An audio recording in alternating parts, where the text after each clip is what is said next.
Deputy Prime Minister Chrystia Freeland announced today that the country's first phase of a national universal pharmacare plan will be included in Canada's 2024 budget.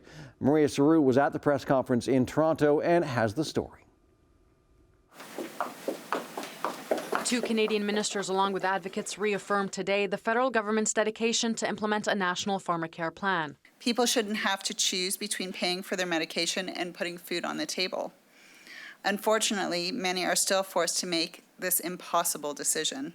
The announcement builds on legislation tabled last month by Minister of Health Mark Holland that promises to make some prescription contraceptives and diabetes medications free for millions of Canadians. And when considering the cost of this policy, we also need to consider the cost of non-action and the economic impact directly felt by women and their families.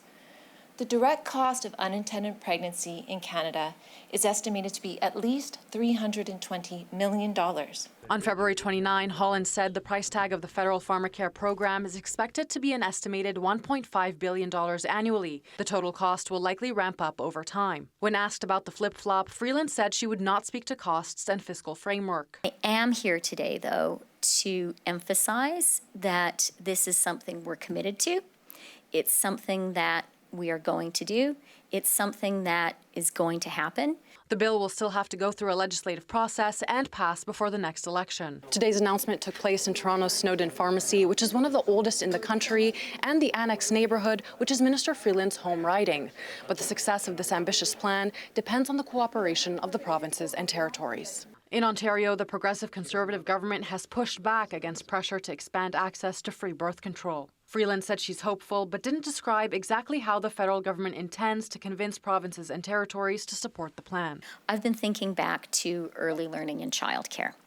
And there were a lot of skeptics at the beginning when we announced that program, a lot of people who said, how will you convince the provinces and territories to come on board? In the end, we did.